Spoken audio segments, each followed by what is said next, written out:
UAE-യുടെ ഗതാഗത ചരിത്രത്തിൽ പുതിയ അധ്യായം കുറിച്ച് എത്തിഹാദ് പാസഞ്ചർ ട്രെയിനിന്റെ ആദ്യ സർവീസ് വിജയകരമായി ആരംഭിച്ചു. അബുദാബി, ഫുജൈറ നഗരങ്ങളെ തമ്മിൽ ബന്ധിപ്പിച്ചായിരുന്നു ആദ്യ സർവീസ്. യാത്രക്കാരുടെ വൻ തിരക്കുമായാണ് ഈ ചരിത്രയാത്ര തുടങ്ങിയത്. അതേസമയം മലയാളികളടക്കം നിരവധി പേർ ആദ്യ യാത്രയുടെയും ഭാഗമായി. ദുബായ് ബ്യൂറോയുടെ റിപ്പോർട്ടിലേക്ക്.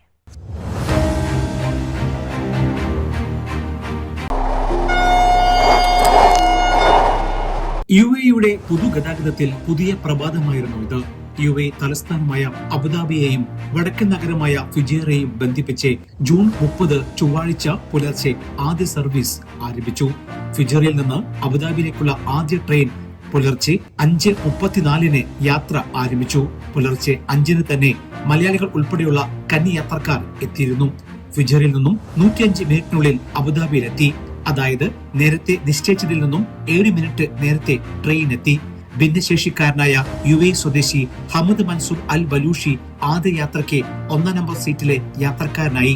ചരിത്ര യാത്രയ്ക്ക് ശേഷം യാത്രക്കാർ അബുദാബിയിൽ ഇറങ്ങുമ്പോൾ UAE-യുടെ മറ്റൊരു സ്വപ്ന പദ്ധതി കൂടി യാഥാർത്ഥ്യമായ സന്തോഷത്തിലായിരുന്നു എല്ലാവരും.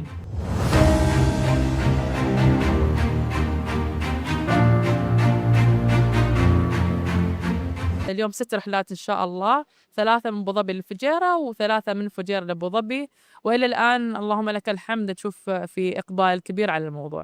അബുദാബിയിൽ നിന്ന് ഫുജൈറയിലേക്കുള്ള ആദ്യ ട്രെയിൻ രാവിലെ 8:19 ആരംഭിച്ചു. ഈ യാത്രയുടെ ടിക്കറ്റുകളും നേരത്തെ തന്നെ വിറ്റുപോയിരുന്നു. സർവീസ് ആരംഭിക്കുന്നതിന് മുമ്പ് തന്നെ 10,000-ലധികം ടിക്കറ്റുകളാണ് വിറ്റുകഴിഞ്ഞത്.